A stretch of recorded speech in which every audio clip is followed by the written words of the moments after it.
Lenox Avenue, 2:11 p.m. Bumpy Johnson's nephew, Elijah, was dead on the sidewalk, and a white hood was placed beside him. A patrolman said, "This is how riots start." Bumpy arrived, looked once, and did something nobody expected. He lifted the hood with a handkerchief, handed it to a detective, and said, "Bag it." Then he added quietly, "Whoever left this wanted me loud." And that's when the police realized this wasn't going to be a riot. It was going to be containment. Bumpy Johnson didn't push through the crowd. The crowd moved for him. 2 patrol cars blocked the street. Tape fluttered in the heat. People stood frozen in doorways, pretending not to stare while staring anyway. Harlem knew the shape of danger. This one felt different. The boy's name was Elijah Johnson, 22. Worked mornings unloading produce at the market. Saved his money in a coffee tin. He lay on his back, eyes open, as if surprised the street hadn't caught him. The hood sat beside him, white, careless, clean, folded just enough to be unmistakable. Not dropped, not forgotten, placed.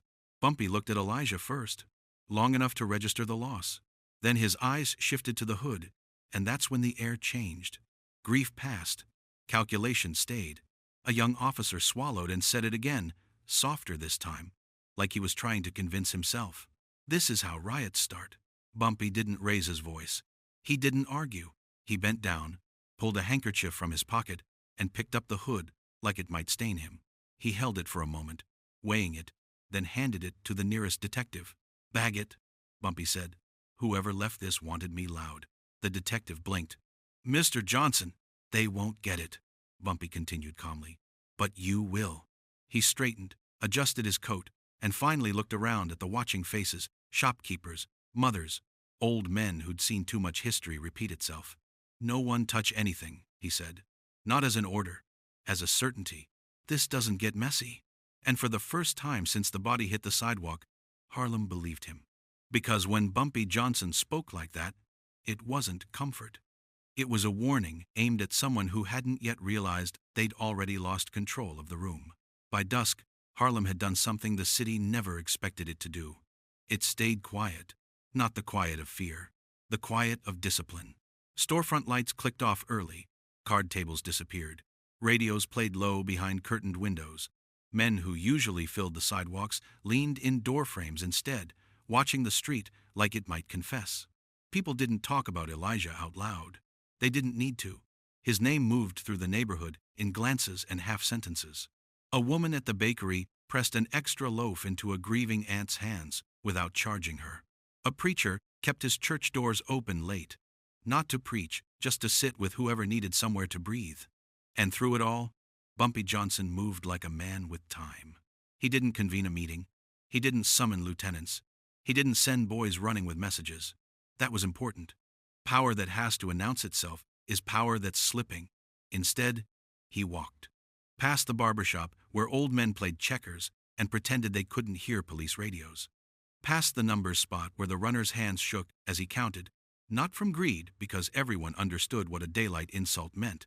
Bumpy stopped at the corner where Elijah used to wait for the truck. He didn't look up at the windows. He looked at the street, the curb, the gutter, the little details people forget until they matter. A cab rolled by slowly. The driver, Frankie, tapped the horn once. Not a greeting, a signal. Bumpy stepped to the curb and leaned into the open window. Frankie didn't speak first. He didn't have to. His eyes flicked toward a direction, then back. "Same car twice," Frankie said quietly. "Didn't belong." Bumpy nodded, as if Frankie had just confirmed something he already knew. "Plates?" Bumpy asked. "Covered," Frankie replied. "But the driver wore gloves. In September." Bumpy's face didn't change, but something behind his eyes tightened. "Good," Bumpy said. "You did right." He slipped money into Frankie's hand, not as a bribe like a man paying for truth. Frankie tried to refuse it and couldn't. Not because Bumpy insisted, because refusing would insult the order of things. As Bumpy walked away, Harlem watched him the way a jury watches a judge. Not for emotion, for direction. A young man, too young to know the cost of impatience, shadowed him for half a block. Finally, he found the nerve. "You gonna let that stand?" the kid asked, voice cracking with anger he thought was courage. Bumpy stopped. Not abruptly, just enough to make the kid realize he'd stepped into a space He didn't understand. Bumpy turned slightly, looking at him from the side, calm as a locked door. Nothing stands, Bumpy said, unless I allow it. The kid opened his mouth, then closed it. The words landed heavy because they weren't a promise of blood. They were a statement of ownership. Bumpy continued walking. The kid didn't follow anymore. And behind Bumpy, Harlem began to settle into something far more dangerous than rage: coordination. The neighborhood didn't need a speech. It didn't need instructions. It only needed to see that Bumpy Johnson wasn't scrambling. When a man like that stays calm after an insult like this, it means the response is already forming quietly, in places you can't see, through hands you'll never catch. That night, across Harlem, doors that used to open for strangers stayed shut. Phones that used to get answered went dead. And men who believed a hood made them untouchable started to feel, for the first time, that they were being noticed. Not by the police, by the neighborhood. And the neighborhood, when it moved as one, was the kind of force the city never knew how to arrest. The first crack didn't come from bravado. It came from inconvenience. A man named Harold Klein owned 3 rundown buildings just north of Harlem. He didn't live in them. He didn't visit them. He collected rent, fixed nothing, and asked no questions. That had always been enough. Until it wasn't. Tenants stopped paying on time, not together, just enough to be irritating. A plumber he'd used for years suddenly couldn't fit him in. A delivery truck missed its window twice in 1 week. Small things. Annoying things. Harold complained at a bar that wasn't in Harlem and never had been. The kind of place where men talked louder than they listened. I didn't change anything, he said to the bartender. But all of a sudden, nobody wants my business. The man next to him laughed. Maybe you picked the wrong neighborhood to offend. Harold stiffened. I don't know what you're talking about. The man leaned in just enough to make it uncomfortable. Everybody knows, he said. That hood wasn't for the boy. It was for Bumpy. That was the mistake. Harold drank too fast after that. Talked too much. Mentioned a name he shouldn't have. Mentioned a meeting that didn't matter until someone wrote it down. By morning, the sentence had traveled. Not as gossip, as data. Bumpy Johnson heard it without reacting. He didn't smile, didn't nod. He let the name sit in his mind like a weight finding balance. That afternoon, a woman who cleaned offices downtown accidentally overheard a phone call that ended too quickly. That evening, a porter remembered who'd asked for storage space 2 weeks earlier. A driver realized the man who tipped poorly always parked near the same building. None of them knew each other. All of them knew Bumpy. The men behind the hood believed fear was contagious. They never considered attention was worse. Because attention meant memory. Memory meant patterns. Patterns meant ownership. By the time Harold realized he was being watched, it was too late. He felt it in the way conversations stopped when he entered a room, in the way questions came from people who never used to ask them. He called someone for reassurance. The line rang, and went dead. That night, Harold sat alone in his apartment, staring at the door, understanding something for the first time. The hood hadn't made them powerful. It had made them visible. And Bumpy Johnson had never needed more than that. The first detective noticed it on a Tuesday morning. Not a confession. Not a tip. An absence. An informant who never missed a check-in didn't show. Another answered the phone and said nothing before hanging up. A third walked into the precinct unannounced just to say, I don't know anything anymore, and left without asking for protection. That wasn't normal. By noon, 2 precincts were comparing notes. By evening, 3. Different names, different neighborhoods. Same result. Doors closing at the exact same time. One detective leaned back in his chair and rubbed his eyes. This feels coordinated. Another shook his head. By who? There's no paper trail. No calls. No money. They didn't say Bumpy Johnson's name. They didn't have to. It hung in the room like a rule everyone had learned the hard way. A captain joined them, older, quieter.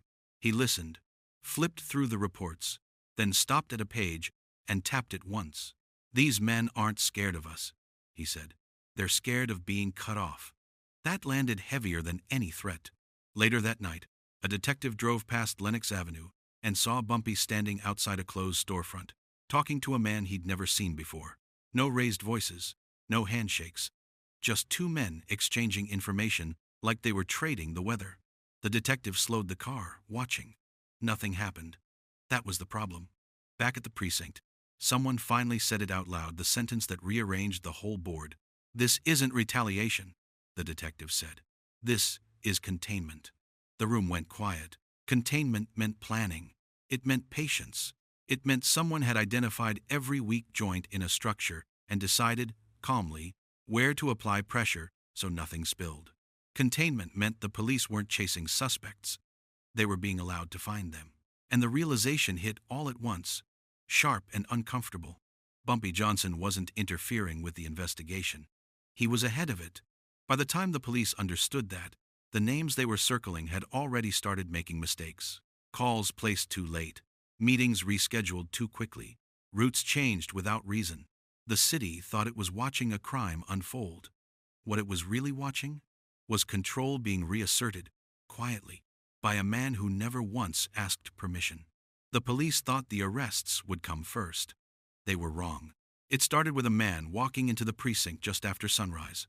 Middle-aged, clean coat, nervous hands. He didn't ask for a lawyer, didn't ask for protection. He asked for a pen. "I need to correct something," he said. The detectives exchanged looks. He slid a folded paper across the desk. Names, addresses, times, not guesses, certainties. Routes that matched surveillance they hadn't shared. Locations that hadn't been made public. One detective felt his stomach drop. "Where did you get this?" he asked. The man shook his head.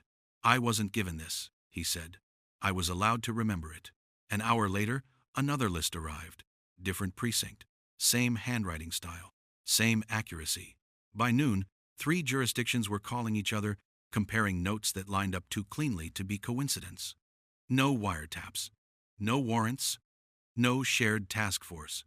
Yet the picture was complete. A captain finally said what everyone was thinking. "Someone mapped this before we did." That afternoon, Bumpy Johnson walked into the precinct again. Same calm. Same hat. Same unhurried certainty. He didn't sit this time. He placed a slim envelope on the desk and pushed it forward with 2 fingers. "You won't need mine," he said, "but I figured you'd want to compare." The room froze. Inside the envelope was a list shorter than the others but more precise. 1 name circled, 1 address underlined, 1 note written in clean, steady ink. "Driver, pays cash, talks too much." A detective looked up, disbelief creeping into his voice. "You're telling us this now?" Bumpy met his eyes without flinching. "I'm telling you," he said, "before anyone gets hurt who doesn't deserve it." That was the moment. Not the lists. Not the coordination. The restraint? The police had expected violence. They had prepared for chaos. What they hadn't prepared for was a man who solved the problem and then handed it over, finished, wrapped, and impossible to ignore. By nightfall, warrants were signed across 3 boroughs. By morning, arrests happened so cleanly, it felt rehearsed. One detective said it quietly, as they watched the last suspect get loaded into a car.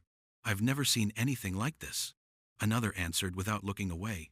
"Neither has the city." The arrests didn't make noise. No sirens. No crowds. No speeches from courthouse steps. Men were taken from beds before dawn. From back rooms that smelled like old smoke and cheap confidence. From cars they'd driven the same way for years, never imagining anyone had memorized the turns.